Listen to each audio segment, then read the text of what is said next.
Yeah, they let me in. Cool. All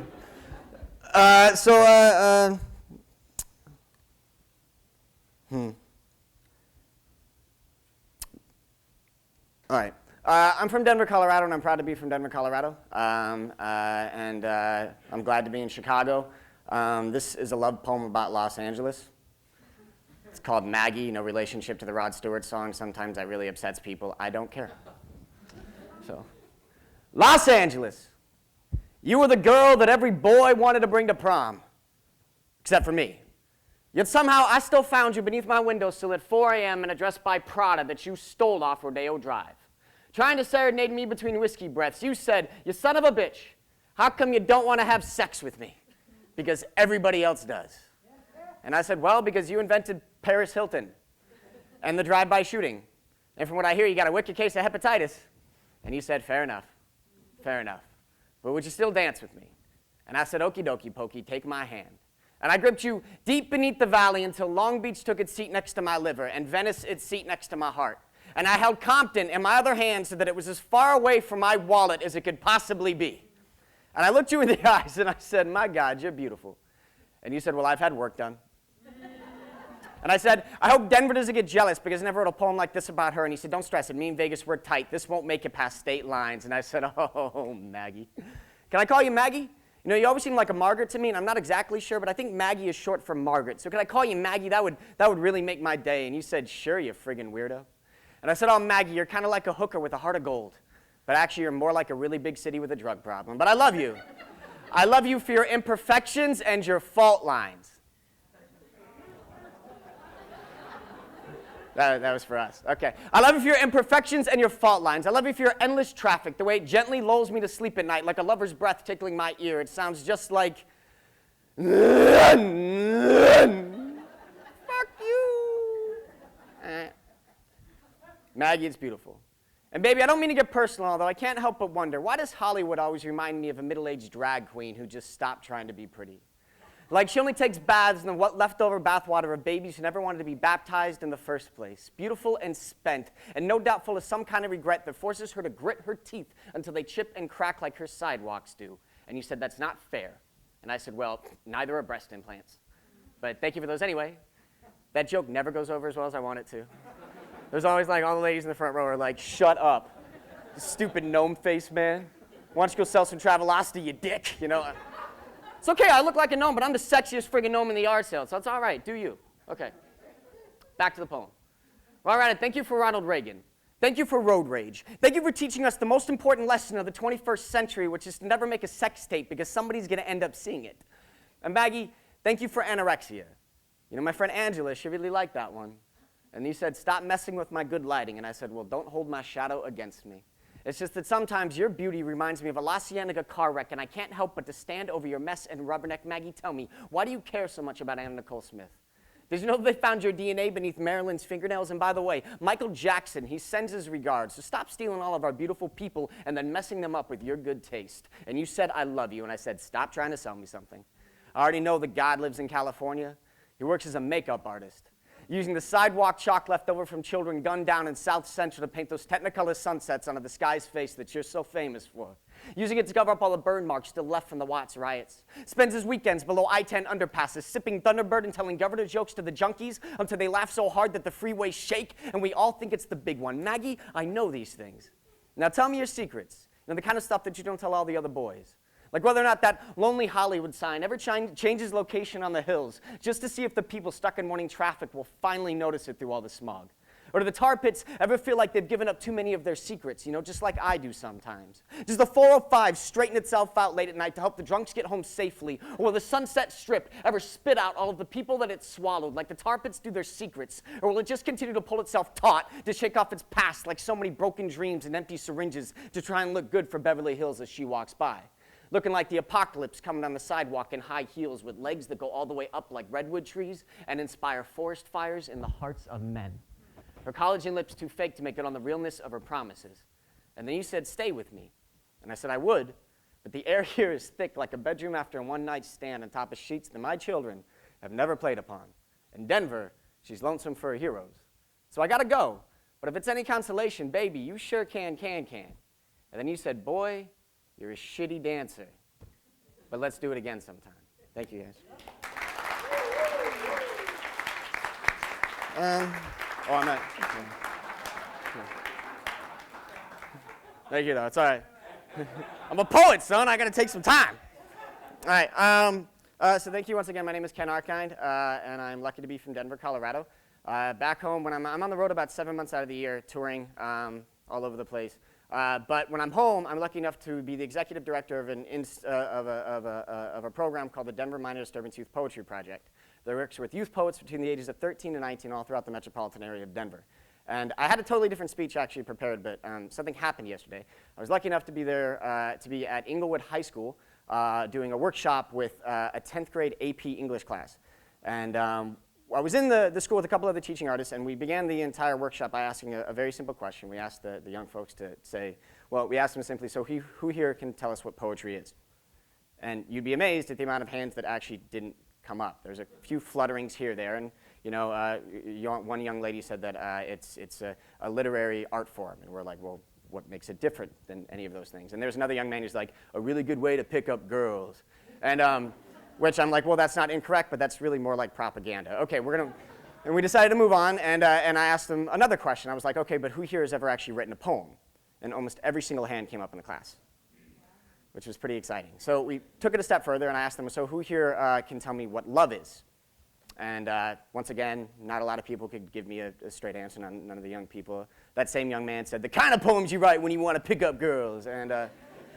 And I'm like, you're not wrong again, but let's move on. And then, so we asked him again, like, so what is, we asked him, well, what can you describe how feeling, who here has ever actually been in love was the next question. And once again, most of the hands were raised.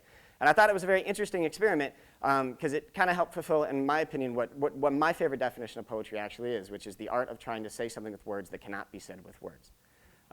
It's this really amazing moment. There's those weird little spaces, like the space between a first kiss, right, whether you know it's going to happen or not, or that awkward silence at a dinner table, that awkward silence when you make a joke and it doesn't go over, the movement of a woman's body over her husband's casket. Those to me are the moments of poetry. And when you're 14 years old, specifically, you don't understand everything, so by definition, everything is poetry. And you're filled with a lot of anger and a lot of things that you can't quite explain. So let's go back 15 years to Mr. Blair's 8th grade English class. I'm 14 years old. Like usual, I am not doing the assignments that he asks. I'm writing song lyrics or drawing pictures or writing my own little stupid poems that he hated, by the way, on the back of his assignments. By this point in my life, I've already gotten 2 assault charges, shoplifting ticket. I've been in and out of many different institutions and somehow wound up in this gentleman's class. By the way, we called him Wolverine because he was really short, hairy, Canadian, mean as hell, and nobody liked him. All right? So I incidentally ended up lighting a match in the back of his class, just playing around with a matchbook that I happened to have in my pocket. So he takes me to the dean's office, makes a big deal about it, wants to call down the fire marshal, wants to charge me with arson. It's a really intense moment. I remember staring at the little guy and him staring back at me like, I hate you. Oh, I hate you too. And the jerk actually looked at me and said, well, Ken, if you have a problem with me, then why don't you just write a poem, one of your stupid little poems about it? So I did. And I actually haven't stopped for about 15 years. It sounds very simple, but it's honestly very true. Because of this, I have been lucky enough to have performed in every single state in the country. I've been a full-time performance poet for over 4 years. I just returned from a trip in Australia and New Zealand, in which I was working with Aboriginal and Indigenous youth teaching workshops.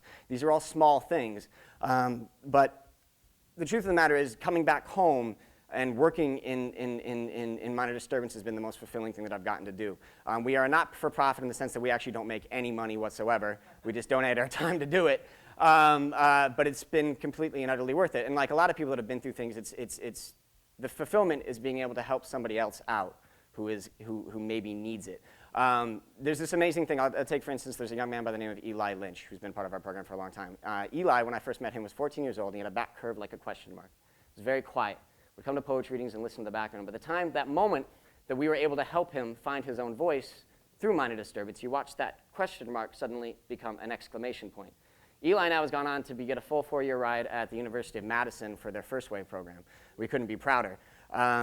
really amazing young man. And the truth of the matter is there's other organizations across the country right now that are doing the same kind of work. Young Chicago Authors here in Chicago, Urban Word NYC, You Speaks, Providence Youth Poetry Slam. These are all like really amazing organizations that are doing this work with young people. And the thing about these young people is that for the first time, and since maybe the Beat generation, you have an entire generation of kids that actually think that poetry is cool, which is fucking amazing.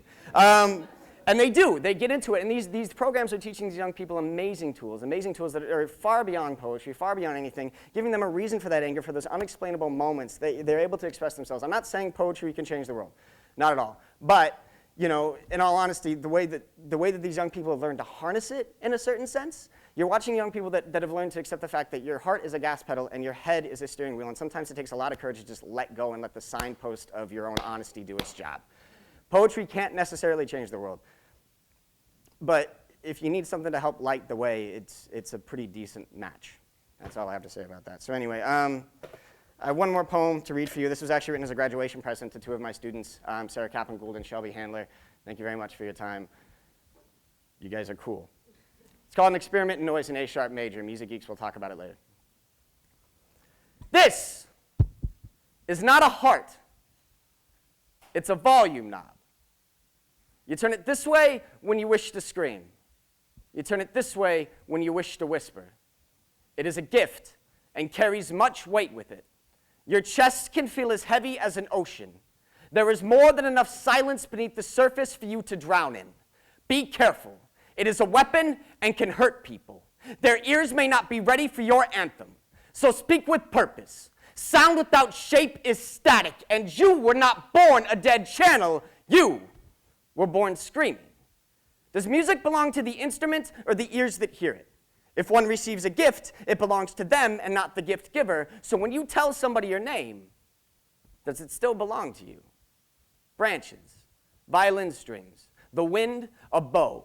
Music notes, hummingbirds, eardrums, flowers, epithet, shotguns, humans, targets. This is not a heart, it's a volume knob. That makes your veins wires. If your veins are wires, then your limbs are speakers. If your limbs are speakers, then movement is a song. Running song, dancing song, kissing song, fighting song. So choir, many, many choirs, holy, holy little fist, leave the world dancing in your headphone dust, drenched in speaker sweat, covered in eardrum graffiti, and invite them all into your sonic temple alone. You are just one word, but together you make a sentence. Together you have purpose. This is not a heart, it's a volume knob. With this you can sing many, many songs. Joy, acceptance, humility, forgiveness, fear, hate, love, love, love, love, love, love, love. Remember that last refrain when the waves come, because they will come. They will try and mute you. They will try and drown you with their talking, talking, talking. They will try and sharpen your shoulder blades to convince you to cleave off your wings by shrugging from the weight of them, that the burden was too much for you to carry, that you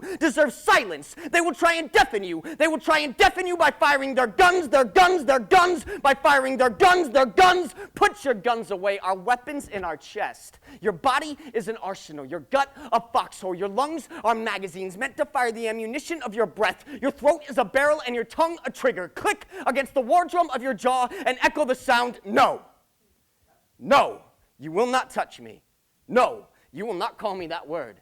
No, I will not move, because a bullet cannot hurt an ocean, and waves are just static atop its depth, and you are louder than this. Bloody experiment in noise, a transmission sent straight through bullhorn of tongue by the soapbox that got lodged in your throat on the day that they told you to swallow your pride, and you are louder than this. You are ruckus. You are opus, so shatter the silence and proclaim yourself. Turn up your volume knob so loudly that they never forget, and hand the world your name like it was a gift. Your spine straighter than a ship's mast, chin held higher than full sails, static crashing like waves breaking against your bow, the bullets of their lips firing, but missing with every shot. Thank you.